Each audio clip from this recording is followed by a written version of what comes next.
परमेश्वर का धन्यवाद हो कि एक बार फिर हम इकट्ठे हुए हैं कि प्रभु तेरे चरणों के पास आ सके, तेरी गौरव, तेरी महिमा और प्रशंसा करने पाए। प्रभु यीशु, तू हमें से प्रत्येक के साथ हो प्रभु जी, प्रत्येक की तू सहायता कर, मदद कर, अगुवाई कर।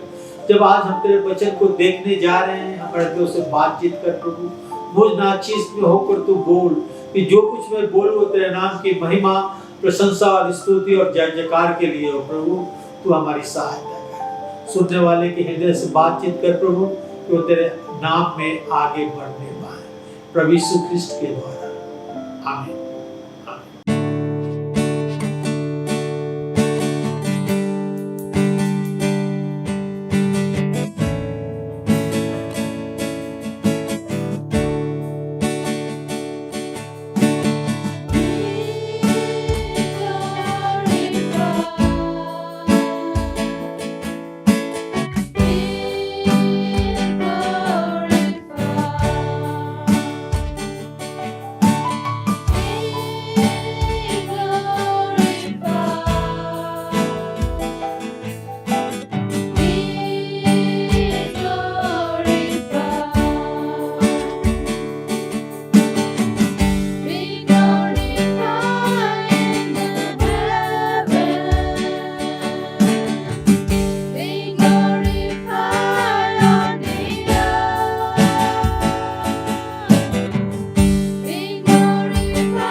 sweetest frame, but only in Lord Jesus' name.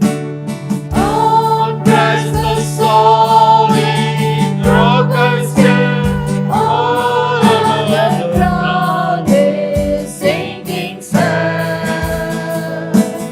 All other ground is sinking sand. When darkness fills His lovely face, I rest on His unchanging grace. In every high and stormy gale, my anchor holds within the wave. On Christ the solid rock I stand, all other ground is sinking sand. All other ground is sinking sand. He's so discovered and His blood support me in the whelming flood. When all around my soul gives way, He then is all my hope and stay.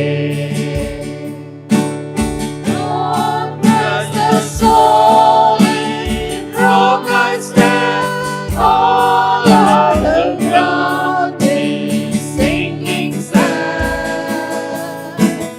All other ground is sinking sand. When He shall come with trumpet sound, oh, may I then in Him be found. Dressed in His righteousness alone, faultless to stand before the throne. On Christ the solid rock I stand, all other ground is sinking sand. All other ground is sinking sand.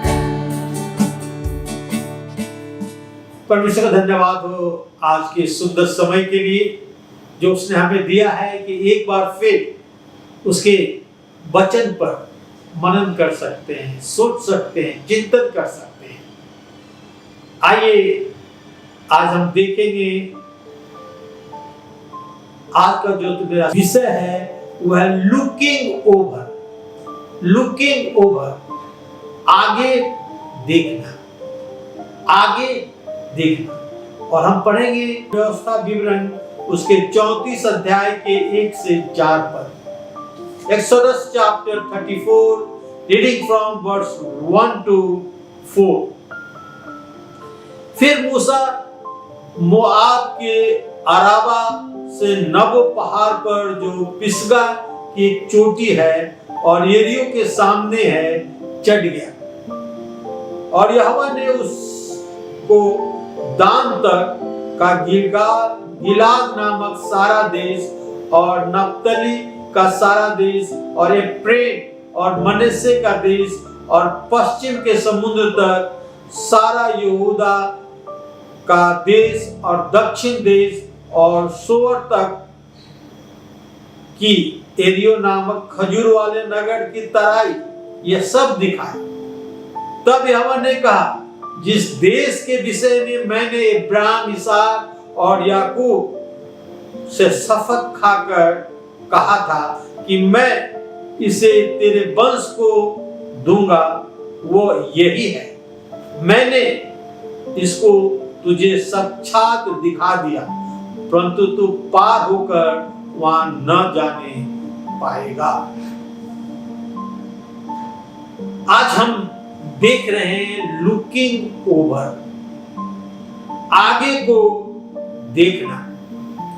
हम सभी जानते हैं कि मूसा इस्राएलियों की अगुवाई किया, उनके दुख सुख में साथ रहा, उनकी सहायता की, मदद की, और यहां तक लिखा है कि परमेश्वर ने अपना दाहिना हाथ मूसा के दाहिने हाथ में कर दिया था कि वो आश्चर्यजनक काम करने पाए। परंतु मूसा ने कुछ ऐसी गलतियां की जिसके विषय में उसे कनान में प्रवेश करने की अनुमति नहीं मिली।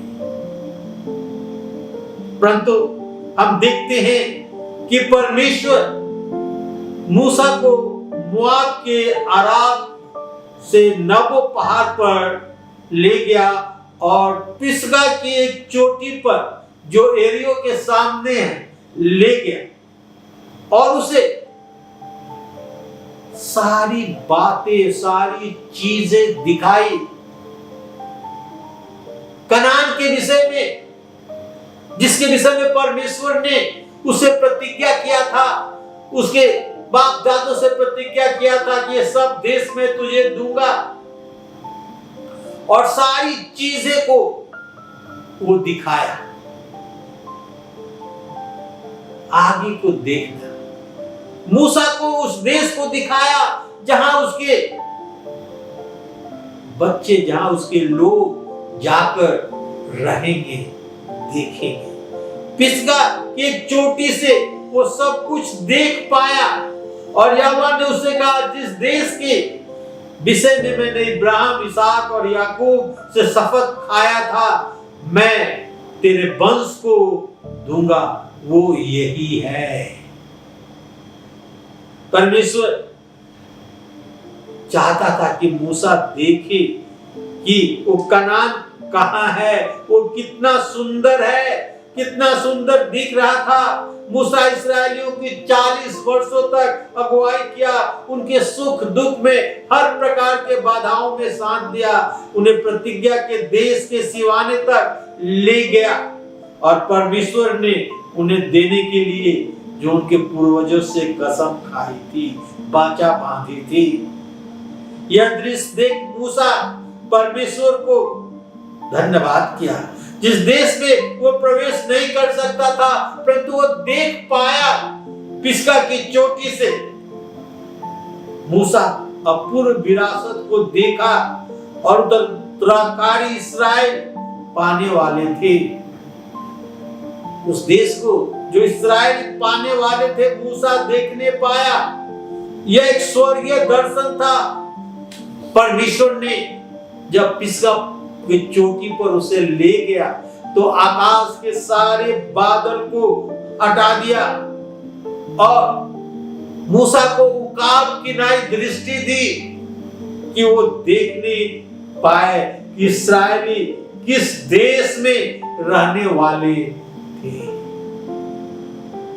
आइए परमेश्वर की कुछ बातों को हम देखें जो हमें और आपको उत्साहित करेगा, जो हमें और आपको बताएगा कि हम परमेश्वर में आगे बढ़ सकते हैं। पहला पॉइंट है, looking backward we can say Ebenezer. Looking backward we can say Ebenezer, that means hitherto has Lord help us, hitherto Lord has help us. पीछे की ओर देखकर हम कह सकते हैं एबेनेजर। एबेनेजर का अर्थ होता है कि यहां तक परमेश्वर ने हमारी सहायता की है, यहां तक परमेश्वर ने हमारी सहायता की है। पहला सामुएल 7 अध्याय के 12 पर मैं आपके सामने पढ़ना चाहता हूं। तब सामुएल ने एक पत्थर लेकर मिस्पा और सेन के बीच में खड़ा किया और यह कहकर उसका नाम एबेनेजर रखा कि यहां तक यहोवा ने हमारी सहायता की है। Hitherto has Lord help us, यहां तक परमेश्वर ने हमारी सहायता की है। जब हम पीछे देखते हैं तो हमें मालूम होता है कि परमेश्वर ने यहाँ तक हमारी सहायता की है। फिलिस्ती इस्राएल के प्रमुख दुश्मन थे, एक दूसरे से सदा लड़ाई करते थे। उत्पत्ति 26 अध्याय के 18 पद में लिखा है, तब जो कुआं उसके पिता इब्राहिम के दिनों में खोदे गए थे और इब्राहिम के मरने के बाद वो फिलिस्तियों ने भर दिए थे, उनको इसहाक ने फिर खुदवाया और उनके वे ही नाम रखे जो उसके पिता के ने नाम रखा था। हम देखते हैं शुरू से फिलिस्ती और इस्राएलियों के बीच में दुश्मनी थी। इब्राहिम जो कुआं खोदवाया था उसके फिलिस्तियों ने भर दिया था। फिलिस्तियों के द्वारा पानी से भरे हुए कुओं को भर दिया गया था जिसे इब्राहिम ने खुदवाया था। एक दुश्मनी थी, शुरू से दोनों में चली आ रही थी और परमेश्वर इस्राएलियों की सहायता करते आया था। Hitherto Lord has helped us, यहाँ तक परमेश्वर ने हमारी सहायता की है। न्यायों की पत्री 15 अध्याय, न्यायों के पुस्तक 15 अध्याय के 3 से 5 पद तक हम पढ़ेंगे तो यहाँ पर इस प्रकार लिखा हुआ है, सिमसोन ने उन लोगों से कहा, अब चाहे मैं फिलिस्तियों की हानि भी करूं तो भी उसके विषय में निर्दोष ही ठहरूंगा। तब सिमसोन ने जाकर 300 लोमड़ियां पकड़ी और मसाल लेकर 2-2 लोमड़ियों के पूंछ में बांधी और उन्हें बीच एक-एक करके मसाल बांची। तब मसालों में आग लगाकर उन लोमड़ियों को फिलिस्तियों के खरे खेत में छोड़ दिए और फूलों के ढेर बड़न खरे खेत, जैतून की बाड़ियां भी जल गई। हम जानते हैं सिमसोन के दिनों में किस प्रकार फिलिस्ती और सिमसोन के विषय में और इस्राएलियों के विषय में लड़ाई झगड़ा हुआ करता था।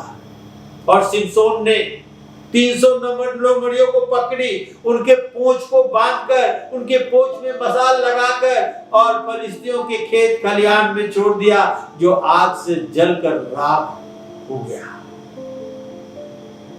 पहला सामुएल 1 अध्याय के 5 पद में फिलिस्तियों ने परमेश्वर के संदूक को एबेनेजर उठाकर आगदोद में ले गए। हम देखते हैं दोनों के बीच में बराबर लड़ाई झगड़ा हुआ करता था। सामुएल के पुस्तक 7 अध्याय के 7 से 12 पद पढ़ेंगे तो हम देखते हैं किस प्रकार सिमसोन ने फिलिस्तियों को हराया। आइए हम पढ़ ले एक बार। जब फिलिस्तियों ने सुना कि इस्राएल ने मिस्पा में इकट्ठे हुए हैं, तब उनके सरदारों ने इस्राएलियों पर चढ़ाई की और यह सुनकर पर इस्राएल फिलिस्तियों से भयभीत हुए और इस्राएलियों ने सामुएल से कहा, हमारे लिए हमारे परमेश्वर यहोवा को दुहाई देना न छोड़, जिससे वह हमको फिलिस्तियों के हाथ से बचाए। तब सामुएल ने एक दूध पीता मेमना को सर्वांग होम बलि करके चढ़ाया और सामुएल ने इस्राएलियों के लिए यहोवा की दुहाई दी और यहोवा ने उनकी सुन ली। और जिस समय सामुएल होम बलि चढ़ा रहा था उस समय फिलिस्ती इस्राएलियों के संग युद्ध करने के लिए निकट आ गए। तब उसी दिशा में यहोवा ने फिलिस्तियों के ऊपर बादल के बड़े कड़क के साथ गरजा और घबरा दिया। तब इस्राएली पुरुष ने मिस्पा से निकलकर इन फिलिस्तियों को खदेड़ा और उन्हें बेच कर नीचे तक मारते गए। तब सामुएल ने एक पत्थर लेकर मिस्पा और सेन के बीच में खड़ा किया और यह कहकर उसका नाम एबेनेजर रखा, यहाँ तक यहोवा ने हमारी सहायता की है। जब हम देखते हैं कि जब लड़ाई हो रहा था फिलिस्तियों के साथ, परमेश्वर ने उनकी सहायता की, आकाश से बादल गरजाकर उन्हें डराया और फिलिस्ती जब डर गए तो इस्राएली उस पर हमला कर और उन्हें खदेड़ते गए, मारते गए। और तब सामुएल ने एक पत्थर लेकर मिस्पा और सेन के बीच में खड़ा किया और यह कहकर उसका नाम एबेनेजर रखा, जिसका अर्थ है यहाँ तक परमेश्वर ने हमारी सहायता की है। यहाँ तक परमेश्वर ने हमारी सहायता की है। जब हम पीछे मुड़कर देखते हैं, आइए अपने जीवन के सारे समस्याओं को देखें, जिस पर परमेश्वर ने हमें जय दिया है, जिस पर परमेश्वर ने हमें बलवंत किया है, विजयी बनाया है। एबेनेजर, यहाँ तक परमेश्वर ने हमारी सहायता की है। When we look backward, we say, hitherto Lord has helped us. Hitherto Lord has helped us. परमेश्वर ने हमारी सहायता की है। Looking back, looking forward, we can say Jehovah Jireh, जिसका अर्थ होता है लॉर्ड विल प्रोवाइड। आगे देखकर हम कह सकते हैं यहोवा इर्रे, जिसका अर्थ होता है परमेश्वर उपाय करेगा, परमेश्वर प्रबंध करेगा, परमेश्वर उपाय करेगा, परमेश्वर प्रबंध करेगा। उत्पत्ति के पुस्तक उसके 22 अध्याय के 14 पद, अब्राहम ने उस स्थान का नाम यहोवा इर्रे रखा। इसके अनुसार आज तक भी उस कहा जाता है कि यहोवा पहाड़ पर उपाय करेगा। उत्पत्ति 22 अध्याय के 14 पद में हम जानते हैं इस प्रकार परमेश्वर ने इब्राहिम की परीक्षा की कि अपने इकलौते पुत्र को ले जाकर मोरिया पहाड़ पर बलिदान कर दे। हम देखते हैं यहाँ पर सोना को और मूल्यवान बनाने के लिए उसे आग में जलाया जाता है। वैसे ही परमेश्वर इब्राहिम के विश्वास को और बढ़ाना चाहता था।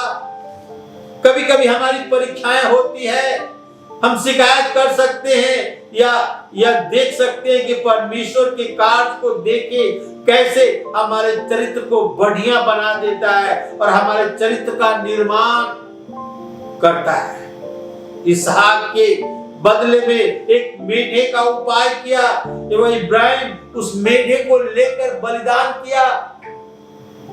यहोवा जायरे, इब्राहिम ने यहोवा इर्रे, इब्राहिम ने उस स्थान का नाम रखा, जिसका अर्थ होता है परमेश्वर पहाड़ पर उपाय करेगा, परमेश्वर उपाय करेगा।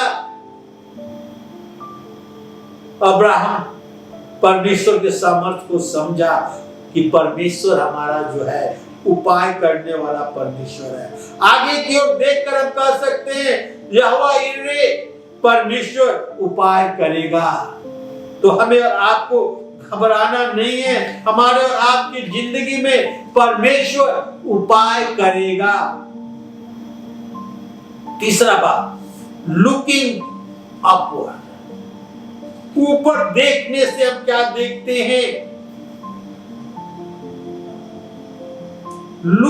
Looking upward, we can say Jehovah Nissi, जिसका अर्थ होता है Lord is our banner, Lord is our banner।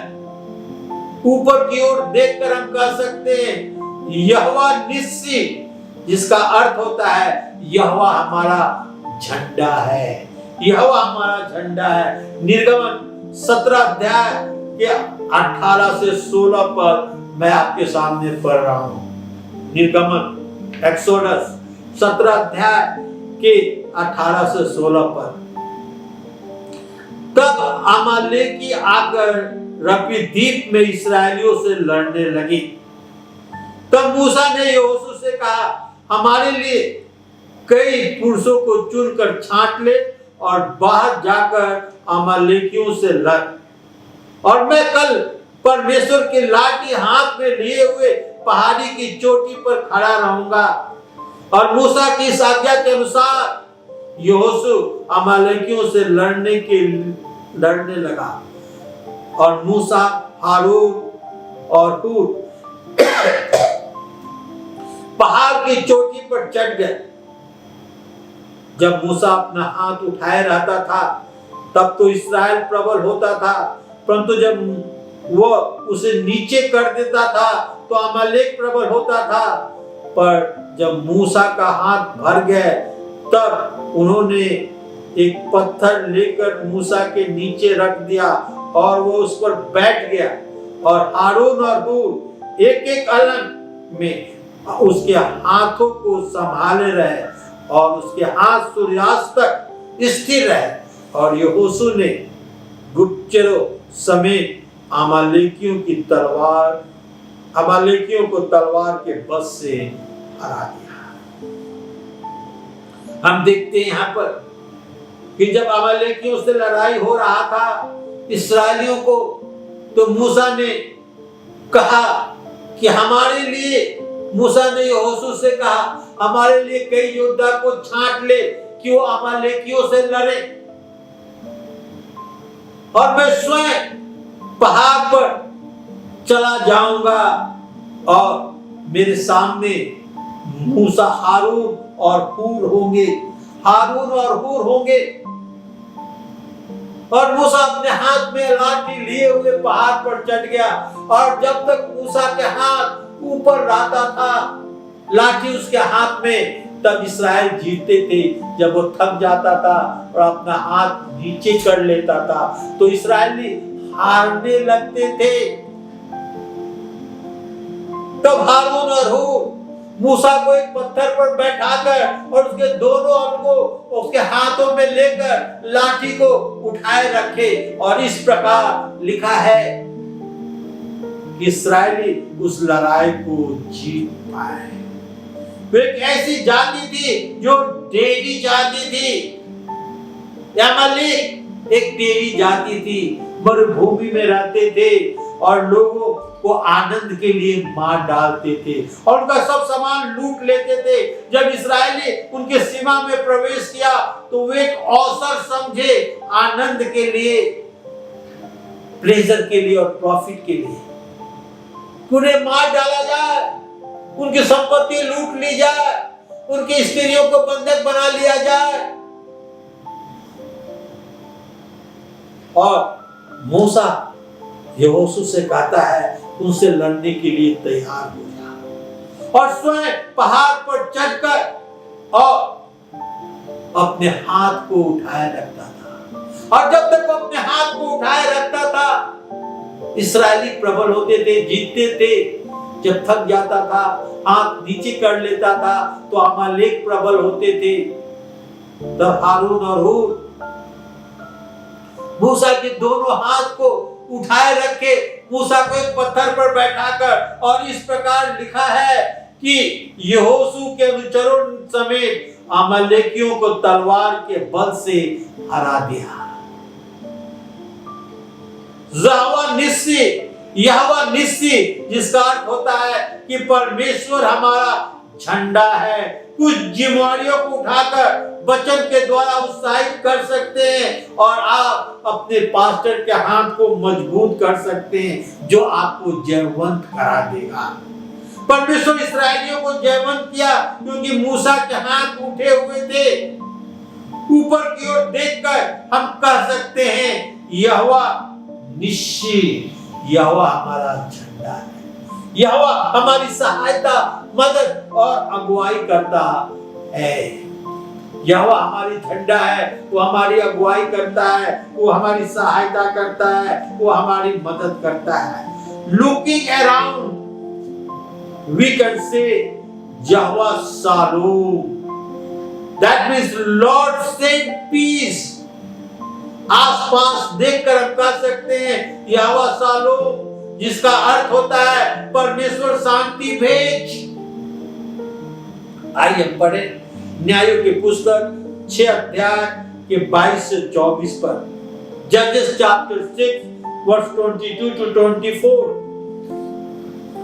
तब गिदोन ने जान लिया कि वो यहोवा का दूत था। तब गिदोन कहने लगा, हाय प्रभु यहोवा, मैं तो यहोवा के दूत को साक्षात देखा है। यहोवा ने उससे कहा, तुझे शांति मिले, मत डर, तू न मरेगा। तब गिदोन वहां यहोवा का एक वेदी बनाकर और उसका नाम यहोवा शालोम रखा, जो आज के दिन तक एबेनेजर के ओपरा में बनी हुई है। यहूदा इस्राएलियों के परमेश्वर की आज्ञा को न माना।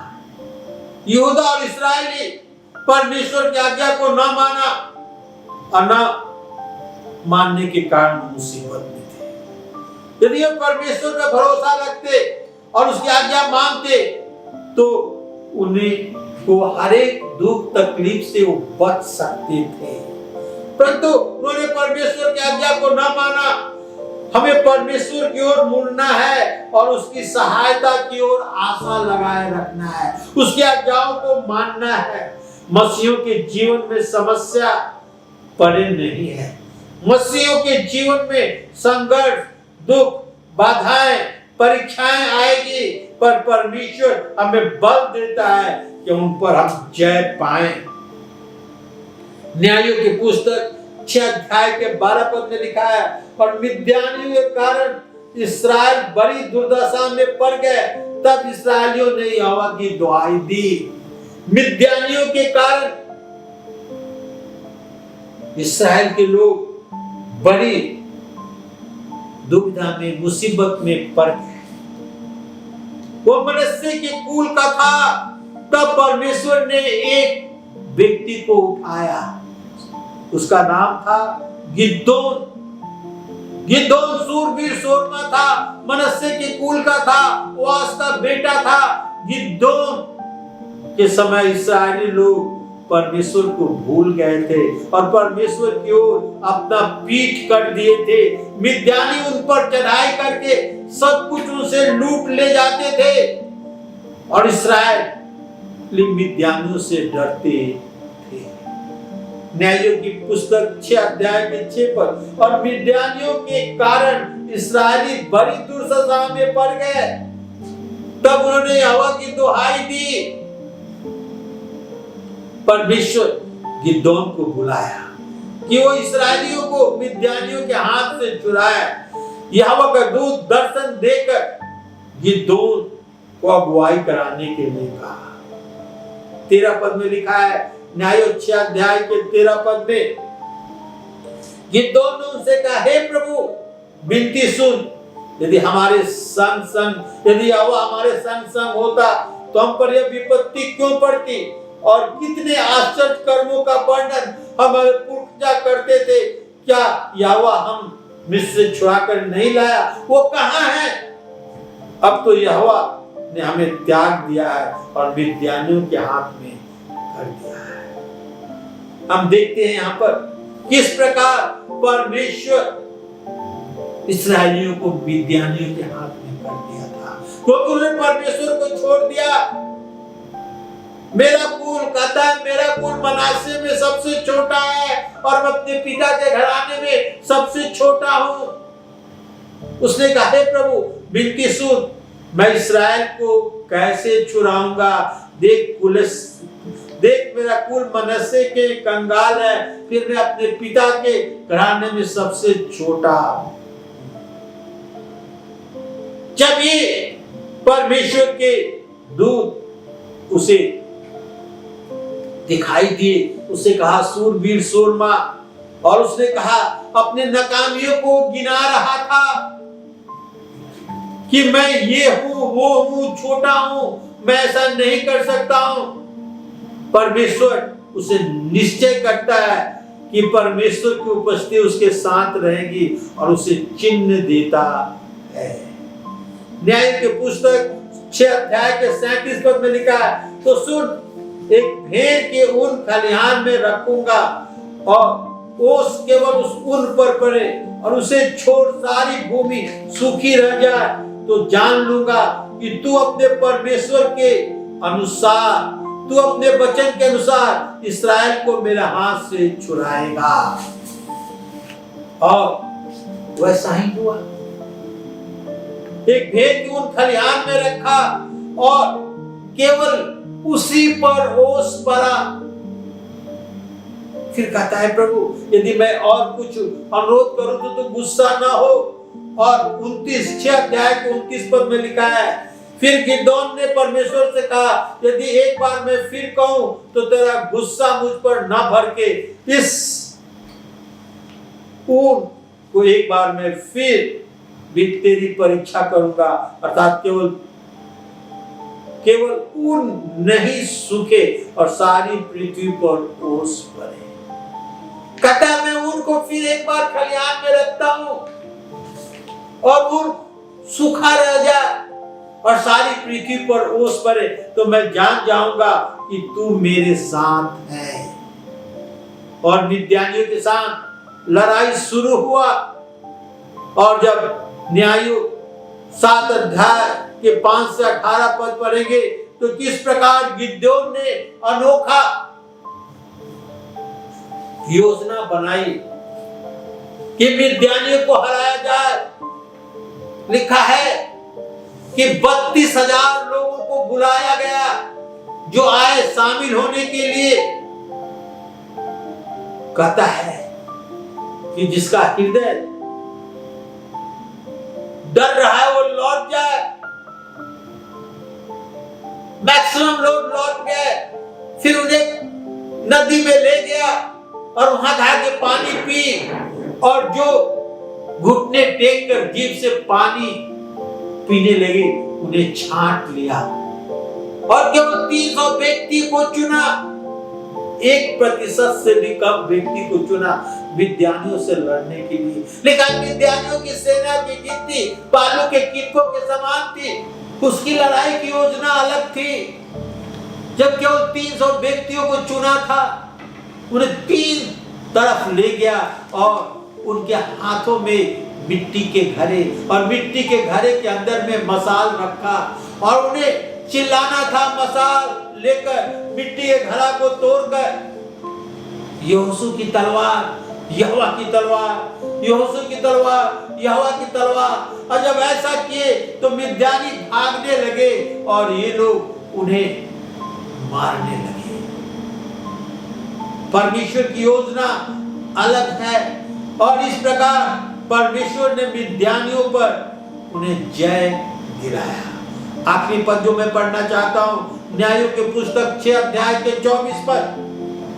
तब गिदोन ने वहां यहोवा के लिए एक वेदी बनाकर और उसका नाम यहोवा शालोम रखा।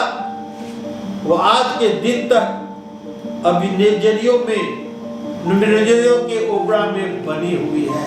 यहोवा शालोम रखा। Lord send peace, Lord send peace. पीछे मुड़कर हम कह सकते हैं एबीनेजर, जिसका अर्थ होता है यहां तक परमेश्वर ने हमारी सहायता की है। आगे की ओर देखकर हम कह सकते हैं यहोवा यिर्रे, जिसका अर्थ है परमेश्वर उपाय करेगा। ऊपर की ओर देखकर हम कह सकते हैं यहोवा निस्सी, जिसका अर्थ होता है और परमेश्वर हमारा झंडा है। और आसपास देखकर हम कह सकते हैं यहोवा शालोम, जिसका अर्थ है परमेश्वर शांति भेज, परमेश्वर शांति भेज। मेरे भाई और बहनों, आज हमने 4 बातों को देखा। आज हमने 4 बातों को देखा जो हमें याद दिलाता है कि परमेश्वर हमारी सहायता है, कर सकता है। सबसे पहले एबीनेजर का अर्थ होता है कि यहां तक यहोवा ने हमारी सहायता की है। दूसरा, यहोवा यिर्रे, परमेश्वर उपाय करेगा, परमेश्वर हमारे हर एक आवश्यकताओं को पूरा करेगा। तीसरा, यहोवा निस्सी, परमेश्वर हमारा झंडा है जो जिसके तले रहकर हम सदा जयवंत होते हैं। और चौथा, आसपास देखकर हम कह सकते हैं यहोवा शालोम, जिसका अर्थ होता है परमेश्वर शांति भेज। आइए हम प्रार्थना करें। पवित्र महान जीवित सामर्थी प्रभु, बड़े नम्रता और दीनता के साथ तेरे चरणों के पास आते हैं।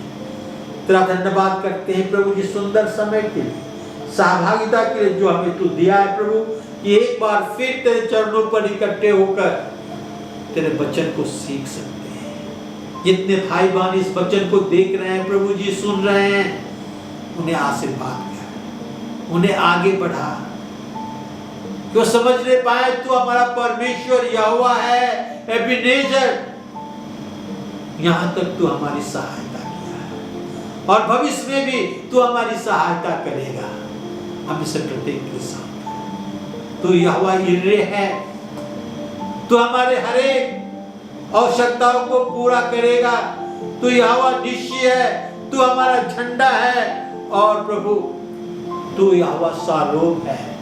शांति भेज प्रभु यीशु क्रिस्ट के द्वारा, आमीन।